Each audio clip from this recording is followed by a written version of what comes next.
सोनीपत शहर के special school में 12 वर्ष की बेटी के साथ दरिंदगी मामले में पुलिस पर आरोप है कि मामले में लीपापोती की जा रही है और पुलिस की जांच काफी सुस्त चल रही है। 26 दिन बीत जाने के बाद भी पुलिस के हाथ खाली हैं।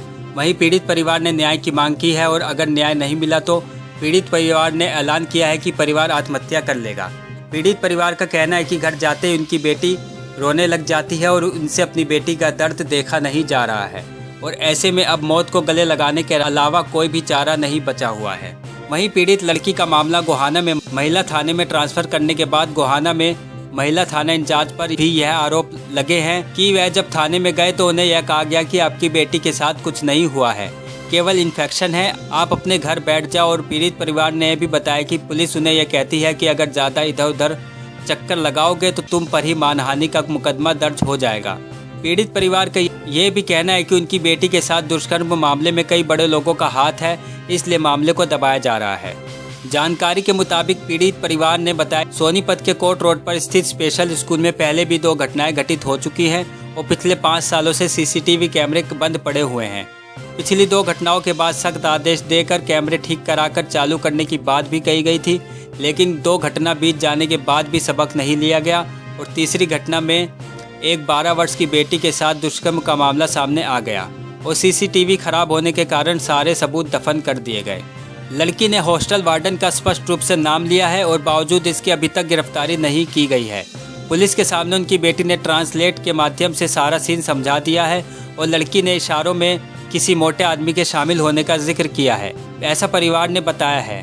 प्रत्येक कार्रवाई से हताश होकर अब पीड़ित परिवार थक चुका है और न्याय के लिए दर दर की ठोकर खा रहा है और पीड़ित परिवार ने कहा है कि अब न्याय नहीं मिलेगा, उनका विश्वास उठ चुका है और अब उनका पूरा परिवार आत्महत्या करने को मजबूर होगा। ये अभी तक तो जी कुछ भी कार्रवाई नहीं हो रही। हम 31 तारीख को लेके आया था मैं गुड़िया को और 4 तारीख को उसको एडमिट करवा के उसकी डॉक्टरी करवा दी थी, तो 4 तारीख से आज तक अभी तक तो कुछ भी कार्रवाई नहीं हो रही है जी। आ जाता है जी, पहले अपने घर बैठ जाओ, कुछ भी नहीं है, गुड़िया को इन्फेक्शन है और यदि ज़्यादा इधर उधर घूमोगे तो तुम्हारे ऊपर ही वो कर दिया जाएगा, हमारे ऊपर ही दबाव बनाया जा रहा है, मानहानि का वो लगा के कि तुम्हारे को अंदर कर दिया जाएगा, ये कर दिया जाएगा। तो बिल्कुल बड़े लोगों का हाथ है, तभी तो दबाया जा रहा है मामला, नहीं तो अभी तक तो बहुत कुछ हो जाना चाहिए था, 1-2 दिन में ही हो जाना चाहिए था। आज तक किसी से कुछ भी कार्रवाई नहीं हो रही ना जी। पहले कोई कार्रवाई नहीं हो रही थी, एक टीचर ने माफ़ी मांग ली थी और अब इस कैमरे कुमरे भी इनके बंद हैं 5 साल से।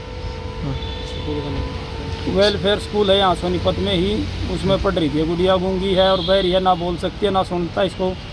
पुलिस तो जी ऐसे हमारे ऊपर ही वो कर रही है कि भाई हमारे को गुमराह किया जा रहा है, तुम ऐसे करो, ऐसे ना करो, ऐसे ना करो, कुछ नहीं कार्रवाई कर रही जी। हमारी बेटी को इंसाफ मिलना चाहिए जी। हम साहब से यही गुजारिश कर रहे हैं कि हमारी गूंगी बहरी बच्ची है, उसके साथ बुरा व्यवहार हुआ है तो उसको इंसाफ चाहिए जी। अभी कोई कार्रवाई नहीं हो रही। हमारे को 1 महीना हो गया भटकते हुए इधर उधर, और जहाँ भी जाते हैं यही आश्वासन मिलता है, हाँ भाई हम कार्रवाई कर रहे हैं, हम कार्रवाई कर रहे हैं। कोई कार्रवाई नहीं हो रही।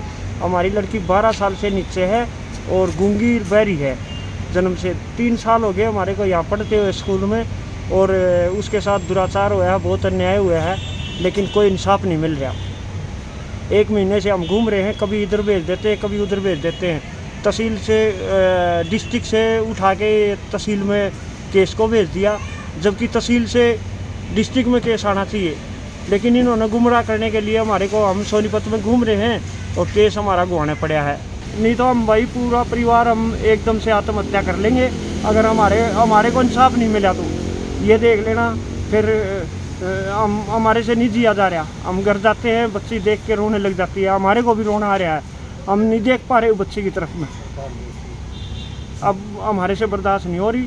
हम अगर ये निर्णय नहीं फैसला हुआ तो भाई हमारा जीने का यहाँ कोई अधिकार नहीं है, हम सीधा आत्महत्या करेंगे।